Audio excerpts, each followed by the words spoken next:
Aujourd'hui, nous allons vous révéler les raisons qui ont poussé l'ancien président ivoirien Laurent Gbagbo à refuser de saluer Assalfo, membre du groupe Magic System. Vous vous souvenez peut-être de l'incident qui a eu lieu lors d'un concert à Abidjan? Eh bien, nous allons vous donner les détails de ce qui s'est réellement passé. Au concert de Yodé et Siro, quand le président Gbagbo avait refusé de saluer Assalfo, vous vous souvenez? Charles, vraiment, le président Gbagbo, lui là, c'est un esprit. Alors, qu'est-ce qui a motivé Laurent Gbagbo à prendre cette décision? Est-ce une question de politique, de personnalité ou autre chose?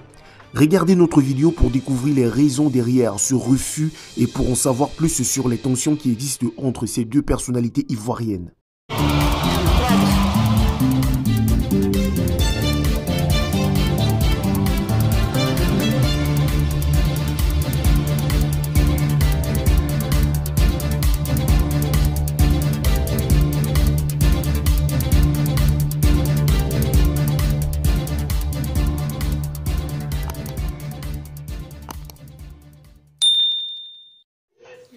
Salut la team, j'espère que vous allez bien et que vous vous portez tous bien.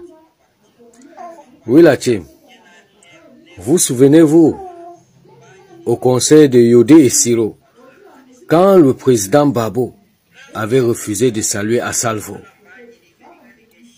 vous vous souvenez? Charles la team, vraiment, le président Gbagbo, lui là c'est un esprit. Oui, c'est un esprit. Ouais. Le président Gbagbo, il n'y a pas son deux. Il n'y a pas son deux. Lui, l'intelligence pour lui là, il a fini avec. Oui, le président Gbagbo a fini avec l'intelligence. Oui, la team. Oui, la team. Ça, c'est un flashback. Oui, c'est un flashback. Pour que vous compreniez pourquoi est-ce que le président Gbagbo avait refusé de saluer Assalfo lors du concert de Yodé et Siro. Sans plus tarder la team, je vous laisse suivre la vidéo. La team, c'est aujourd'hui. C'est aujourd'hui qu'on comprend véritablement l'explication de cette image. Vous vous souvenez très bien. Au concert de Yodé et Siro, alors que M. Assalfo arrivait et qu'il a commencé à saluer tout le monde, tel un homme très important dans la République. Vous comprenez que Johnny Pacheco n'a pas tort quand il dit que ce monsieur se croit tout permis.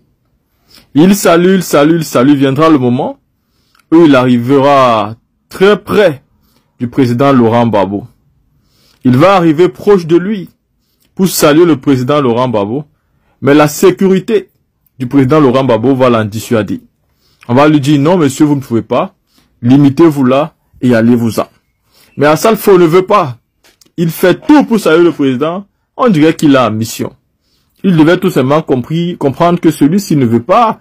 S'il voulait, il aurait dit un mot et tu aurais fait ce que tu voulais. Mais il a dit non, parce qu'on ne te fait pas confiance. Le président Laurent Gbagbo, c'est un visionnaire. C'est quelqu'un qui a vécu la crise de l'an 2000 en 2011 comme pas permis. Et donc, rien de ce qu'il fait n'est fait au hasard. Aujourd'hui, vous avez toutes les informations. Les cassements de Papo, les djezeli de Johnny Pacheco. Et vous comprenez, pour tous ceux qui ont eu à juger cet acte à l'époque, vous comprenez que cet acte avait tout un sens. Car celui qui est là en face n'a jamais voulu croire en la République quand le président était au pouvoir. Pour lui, la République existe depuis que Ouattara est au pouvoir. Avant ça, ça n'existait pas. Monsieur Assalfo n'a jamais reconnu la République quand le président Gbagbo était au pouvoir. Quand les artistes ont été appelés vraiment pour prester, pour chanter au nom du pays, lui, il a dit qu'il ne venait pas. Il a gardé sa voix pour lui. Et aujourd'hui, c'est lui qui veut venir saluer le président Laurent Gbagbo. Un traître, un méchant, un dangereux. Bravo au président Laurent Gbagbo. La team, écoutons cette nouvelle vidéo. Cette nouvelle vidéo que le président Laurent Gbagbo avait fait pour parler ici aux gens du Conseil constitutionnel. Désolé. La vidéo que le président Laurent Gbagbo avait fait pour parler ici aux gens de la CEI. Pour nous expliquer pourquoi. Pour être celui qui gère la CEI, pour être indépendant, il ne faut pas avoir faim. Et pourtant, ces gens de la CEI ont tous faim. La team, écoutons. J'ai vu sur une photo des gens qui sont à la CEI. Je les ai regardés, j'ai vu. J'ai dit, mais si ceux-là sont dans un organe qu'on appelle un organe indépendant et neutre. C'est là. C'est là. Moi, je le connais déjà ici. Il ne peut pas être neutre. Abidjan ici, on se connaît. En long et en large. On se connaît. Alors, non, je l'ai dit haut et fort. Il faut changer la CEI. Il faut changer la CEI. Il faut changer la structuration et il faut changer les sommes. Parce que dedans, il y a trop de personnes qui ont faim. Il y a trop de personnes qui ont faim.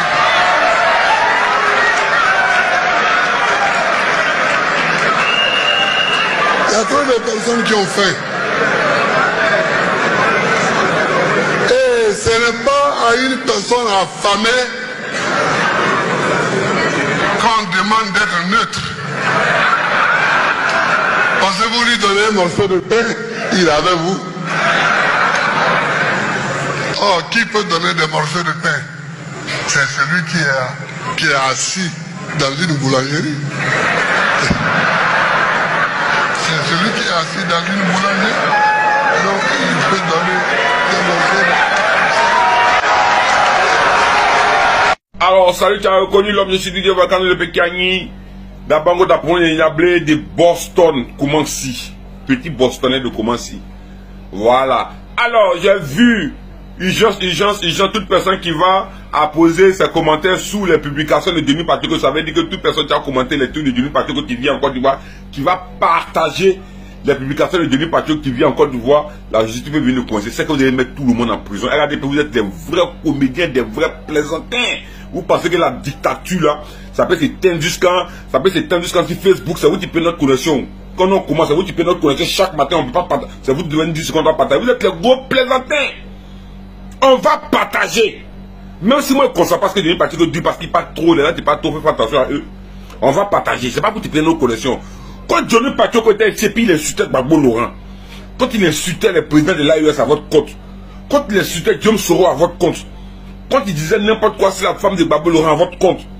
Quand il tapait sur tous les toits, là, vous n'êtes pas sorti pour dire que celui qui relève ou bien tu commandes, on va le mettre en prison. Quand Arthur Banga, si NCI, la chaîne du RADP, la plus proche chaîne de la Côte d'Ivoire, NCI, Arthur Banga se permet de manquer de respect. Là, on ne parle pas, on ne dit pas que celui qui tu partages les trucs de NCI parce que c'est Arthur Banga, on va le mettre en prison. Tu sais qu'on allait le mettre en prison, de toute manière, on avait prisonniers sur RADP. 2025, Ivoirien et Ivoirien, il n'y a pas les pays héréditaires. Comment je suis en Côte d'Ivoire? Je suis un petit Bostonnais. Je suis un petit Bostonnais. Nous, on ne peut pas nous corrompre. On n'est pas des vendus. On n'est jamais des vendus. Sinon, depuis, vous m'avez fait des propositions. Depuis, vous m'avez tout proposé. Même quand il est en prison, il est toujours réfugié. On n'est pas des vendus. On va relayer, on va partager. Même ce qu'il fait me dirait, on va partager. C'est pas vous qui prenez nos connexions. Donc, je ne vais pas qu'on peut insulter les autres à votre faveur. Maintenant, avoir tout, on va partager. Vous allez me mettre en prison. Moi, c'est ça que moi, vous n'allez pas me mettre en prison 2 jours. Parce que partagez pas les trucs de parce que non. Même bien, on a commencé. Ivoirien et puis Ivoirien, préparez-vous, c'est bientôt. Si Gbagbo Laurent, si le président Guillaume Soro donne ici le général, n'est pas sur la liste électorale, à Benatier, ça a gâté. Parce que la Sawatara, c'est un gâté. Il doit le monter aussi qu'on peut gâter. Voilà, il a dit, il faut appeler ce pouvoir Boribon. Il a fait rébellion. Il a financé la rébellion pour être candidat. Donc, il doit savoir que il a mis couteau sur cou, non. Le chemin couteau sur cou. Préparez-vous. Si vous voulez quitter dans la faim, vous voulez quitter dans la misère. Si nos gars ne sont pas candidats, bien tiens, en gâté. Voilà. Merci. C'est dit. Le président l'a dit. En fait, c'est un homme qui est direct. C'est un homme qui dit ce qu'il pense. C'est un homme qui ne tue pas, qui ne contourne pas.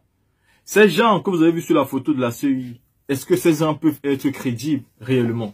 Est-ce qu'ils peuvent être indépendants? En réalité, ils ne peuvent pas être indépendants. Ils ne peuvent pas être crédibles. Pour être indépendant et crédible, il ne faut pas avoir faim. Il faut être un homme qui a suffisamment travaillé son argent, qui est fier de sa liberté, qui a un esprit libre, un esprit critique, qui a horreur de la corruption. C'est ça, malheureusement, que ces gens n'ont pas. Et ils ne peuvent donc pas venir être des arbitres du match parce qu'ils ne sont pas indépendants, ils sont tout simplement dépendants. Ils dépendent du boulanger, celui-là qui peut leur donner le pain tous les jours. Car pour vivre, ils ont besoin du pain. Et pourtant, comme a dit le président Gbagbo, celui qui peut leur donner le pain, bah, c'est le boulanger. Car c'est lui qui est même au niveau de la fabrique nationale du pain. Et c'est lui qui peut faire l'impossible, l'impensable, l'irréaliste pour les offrir tout ce qu'il veut en termes de pain. Mais pas ceux qui ne sont pas dans la boulangerie à pain.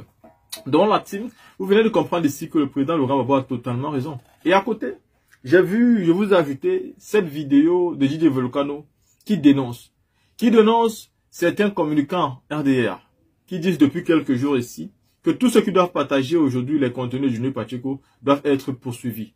Pourquoi poursuivis? Johnny Pacheco, ses contenus seront partagés. Vous allez les voir et vous allez vivre ça. Vous avez fait endurer ce temps à tous les opposants. Et c'était pire encore. Johnny Pacheco est gentil avec vous. Et aujourd'hui, parce qu'il est en train de vous attaquer, et certainement même les attaques qui sont vraies, et là, vous vous transformez directement en ceux qui ne veulent plus voir la liberté d'expression. Vous voulez tuer Johnny parce qu'il est simplement en train de parler. Non, vous ne pouvez pas tuer Johnny Pacheco parce qu'il est nécessaire pour le combat de l'opposition, nécessaire pour la politique qui va rien aujourd'hui. Qu'il veut ou pas, Johnny Pacheco ne sera même pas compte à quel point il est devenu important. C'est son temps qu'il a fait avec le RDR qui a sali son image. Sinon, aujourd'hui qu'il retourne dans l'opposition, il voit lui-même comment il est aimé par tous les Ivoiriens. La team, est-ce que vous pensez qu'on se voit pour une autre vidéo?